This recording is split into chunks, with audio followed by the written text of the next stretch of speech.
स्वागत है दोस्तों मेरे YouTube चैनल पर। आज इस वीडियो में हम मध्य प्रदेश पुलिस कांस्टेबल भर्ती परीक्षा 2017 के लिए विज्ञान के कुछ महत्वपूर्ण प्रश्न पढ़ेंगे।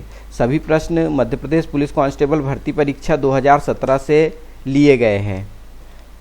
सबसे पहले तो दोस्तों, यदि आप हमारे चैनल पर नए हैं तो हमारे चैनल को सब्सक्राइब कर लें ताकि आपको मध्य प्रदेश पुलिस कांस्टेबल भर्ती परीक्षा 2021 की सभी अपडेट प्राप्त हो सके।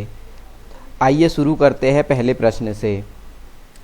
निम्नलिखित में तरल ईंधन है, तो देखिए यहाँ पर कोक तो नहीं है। डीजल, हाँ बिल्कुल डीजल एक तरल ईंधन है। गैस, ये द्रव और गैस दोनों अवस्था में होती है। कोयला ठोस अवस्था में होता है। तो हमारा उत्तर हो गया डीजल। ये सभी को लगभग पता ही होगा। अगला प्रश्न,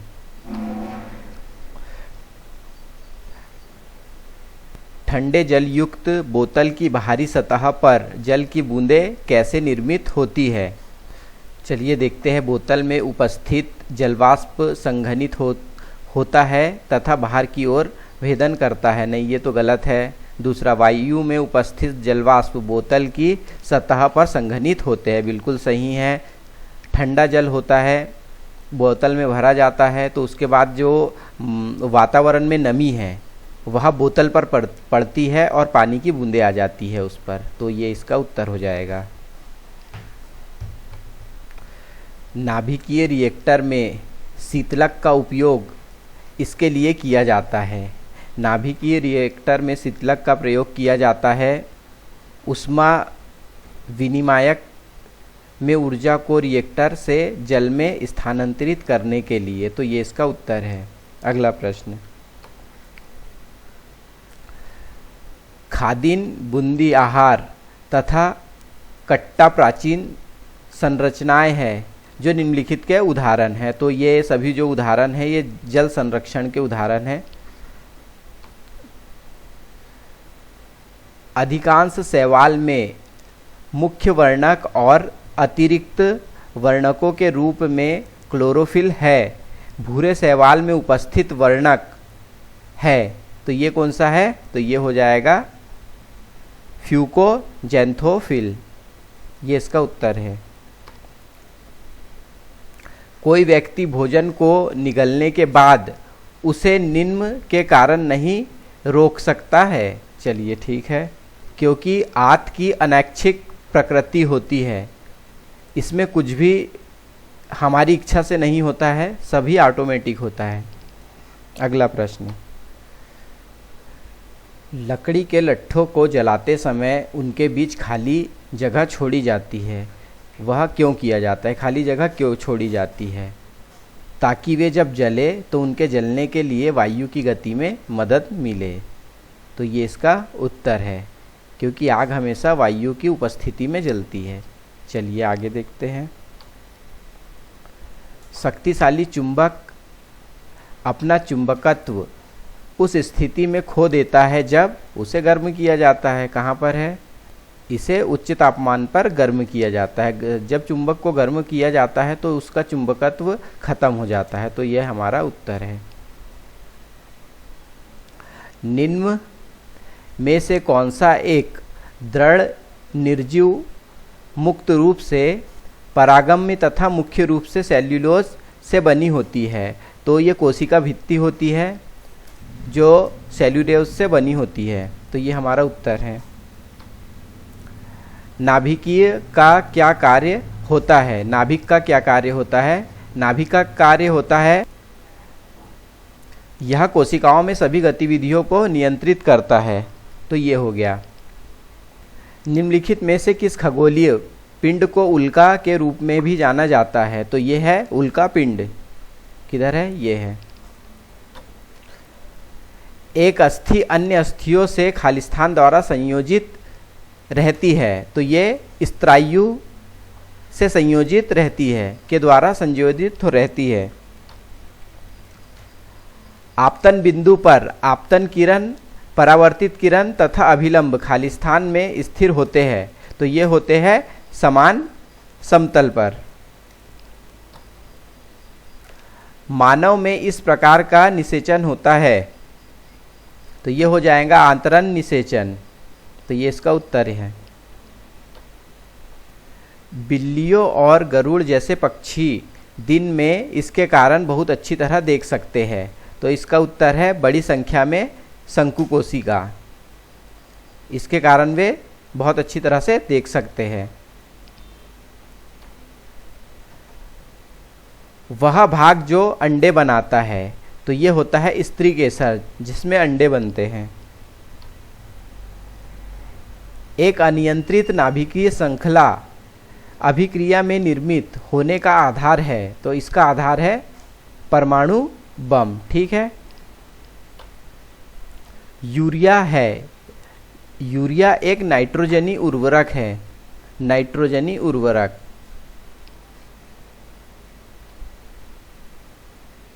रॉबर्ट हुक ने 1663 में कोशिकाओं की खोज की थी। कोशिकाओं के अवलोकन के लिए प्रतिदर्श के रूप में इनमें में से किसका उपयोग किया? तो इनमें से इन्होंने उपयोग किया था कॉर्क के ऊतक का, कॉर्क के ऊतक का। जब किसी व्यक्ति को संक्रमित ज्वर हो जाता है, तब कौन सी रक्त कोशिकाएं सर्वाधिक सक्रिय होती है? तो ये होती है WBC। निम्न में से असंक्रामक रोग की पहचान करें। तो एक घेंगा रोग इसमें से ऐसा है जो असंक्रामक है, जो एक संक्रमण रोग नहीं है, बाकी सभी संक्रामक रोग है।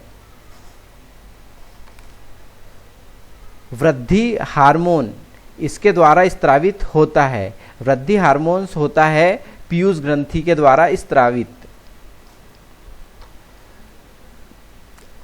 अस्थि मैट्रिक्स इसमें समृद्ध होती है, तो इसमें समृद्ध होती है अस्थि मैट्रिक्स में कैल्शियम और फास्फोरस। यमुना नदी दिल्ली के पास प्रदूषित है, इसका क्या कारण है? यमुना नदी दिल्ली के पास प्रदूषित है, इसका क्या कारण है? तो इसका कारण है अनुपचारित मलजल का निर्वहन, सब इसी में बहा दिया जाता है। वह स्थान जहाँ पशु अपने प्राकृतिक आवास से संरक्षित किए जाते हैं, खालिस्तान कहा जाता है उसे, तो उसे कहा जाता है वन्यजीव अभयारण्य। एक प्राकृतिक घटना जो पूर्वानुमानित नहीं की जा सकती, तो भूकंप का पूर्वानुमान नहीं लगाया जा सकता है, बाकी सभी का लगाया जा सकता है। ओजोन द्वारा अवशोषित विकिरणें हैं, तो ओजोन परत किसका अवशोषण करती है? तो ये करती है सूर्य से आने वाली पराबैंगनी किरणों का। जब धातु अम्ल के साथ अभिक्रिया करती है तो वह नमक तथा खालिस्तान बनाती है। क्या क्या बनाती है? नमक और हाइड्रोजन बनाती है। यदि अंड कवच को ए विलयन के साथ उपचारित किया जाए तथा विकसित गैस चूने के पानी को दूधिया बना दे, तो विलयन ए है। तो विलयन ए क्या है? हाइड्रोक्लोरिक अम्ल HCl। नायलॉन के कपड़े सूती कपड़ों की तुलना में तेजी से सूखते हैं, इसका क्या कारण है? क्योंकि इसमें जल अवशोषण की निम्न मात्रा होती है। प्रकाश संश्लेषण उत्पादकता की दर का क्या होता है जब तापमान धीरे धीरे इष्टतम तापमान से अधिक हो जाता है? तो क्या होता है? उत्पादकता एक समान रहती है।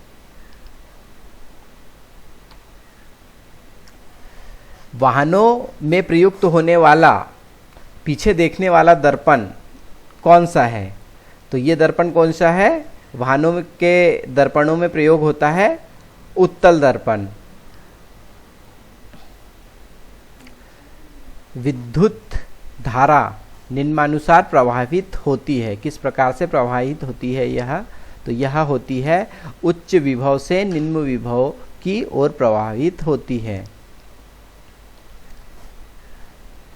बॉक्स टाइप सोलर कुकर में जो भाग ग्रीन हाउस प्रभाव उत्पन्न करने के लिए उत्तरदायी है वह है, तो वह है कांच की सीट।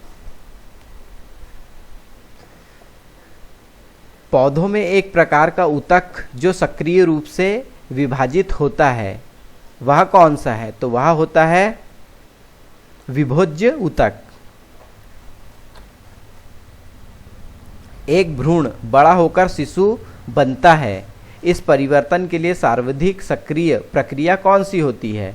तो ये प्रक्रिया होती है समसूत्रण की। एक कुआं तालाब का समस्त प्राकृतिक पशुओं तथा पौधों के साथ संतुलित अवस्था में बने रहना निम्न का उदाहरण है। तो ये किसका उदाहरण है? यह है पारिस्थितिक तंत्र का उदाहरण।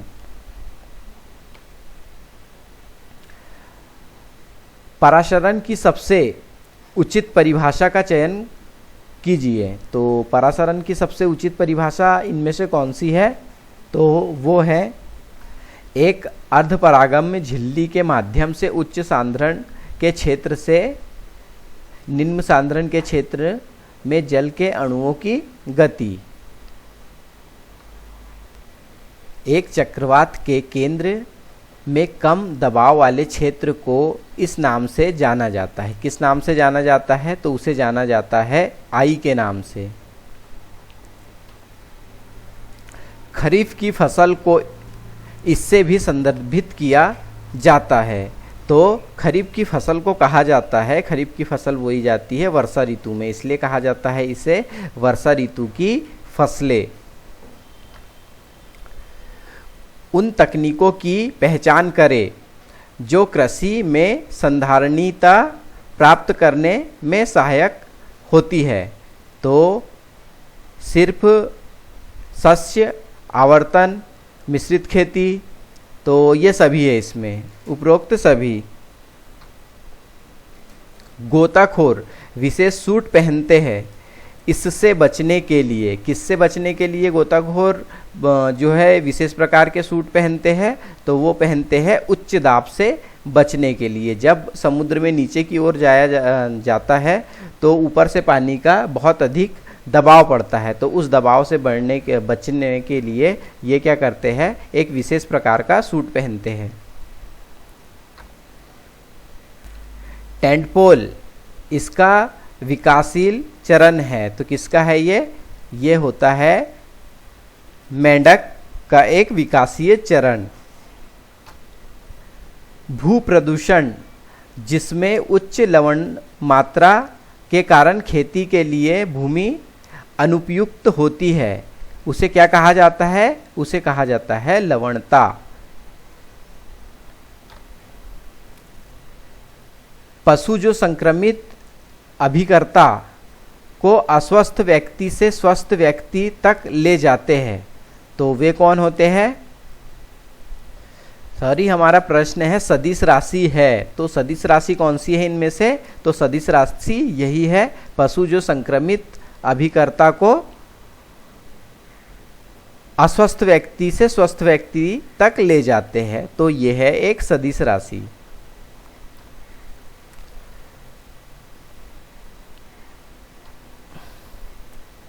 दहन जो उच्च गति पर होता है उसे क्या कहते हैं? उच्च गति पर होने वाले दहन को कहा जाता है द्रुत दहन। आकाश इसके कारण नीला दिखाई देता है। आकाश क्यों नीला दिखाई देता है? तो वो देता है प्रकीर्णन के कारण, क्योंकि आकाश और हमारी पृथ्वी पर सबसे अधिक क्या पाया जाता है? पानी, और पानी कैसा दिखाई देता है? नीला। तो प्रकाश के प्रकीर्णन के कारण आकाश का रंग भी नीला दिखाई देता है। लाल डेटा बुक एक स्रोत पुस्तक है, इसमें इनका रिकॉर्ड रखा जाता है। किसका रिकॉर्ड रखा जाता है? लाल डाटा बुक में लुप्त प्रजातियों का, सभी लुप्त प्रजातियों का रिकॉर्ड रखा जाता है लाल डेटा बुक में, सभी लुप्त प्रजातियों का। अम्लीय तथा क्षारीय विलयनों में फिनाल फ्लेथिन का रंग क्रमशः खालिस्तान होता है। तो किस प्रकार का रंग होता है इनका? रंगहीन तथा गुलाबी। रंगहीन भी होते हैं और गुलाबी होते हैं। शब्द काला सोना किसके लिए प्रयुक्त किया जाता है? तो काला सोना शब्द प्रयुक्त किया जाता है पेट्रोलियम पदार्थों के लिए। यहाँ कोयले से आप थोड़ा सा कंफ्यूज हो सकते हैं, लेकिन ये नहीं है। काला सोना कहा जाता है पेट्रोलियम को, और इसे कहा जाता है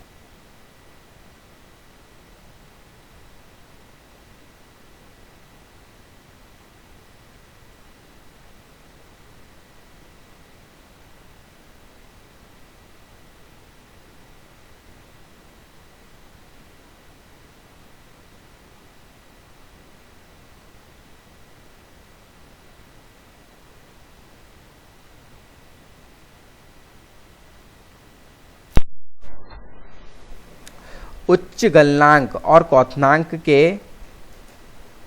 एक साथ अधातु खालिस्तान है। साथ एक अधातु खालिस्तान है, तो कौन सी है? यह है ग्रेफाइट। निम्नलिखित में से कौन सा एकल बीजपत्रीय पौधा है? एकल बीजपत्रीय पौधा होता है मक्का। अपघटकों के बारे में नीचे दी गई विशेषताओं में से कौन सी अपघटक पर लागू नहीं है? तो ये कौन सी है? वे खाद्य श्रृंखला में अगले पौष्टिकता स्तर पर ऊर्जा स्थानांतरित करते हैं, तो इसका पहला वाला ही उत्तर है।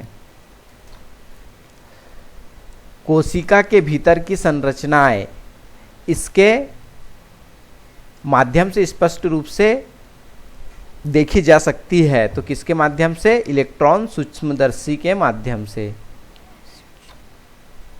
दोस्तों, इस वीडियो में हमने लगभग 60 प्रश्न जो हमने जनरल साइंस के कंप्लीट किए हैं। सभी प्रश्न वर्ष 2017 के परीक्षा से लिए गए थे, इसलिए आप इन प्रश्नों का ध्यानपूर्वक अवलोकन करें। अन्य ऐसे ही प्रश्न प्राप्त करने के लिए आप हमारे चैनल की प्लेलिस्ट में जाएं, वहां पर आपको और भी सेट मिल जाएंगे। वीडियो अच्छा लगा तो दोस्तों इसे लाइक कीजिए, चैनल को सब्सक्राइब कीजिए। धन्यवाद।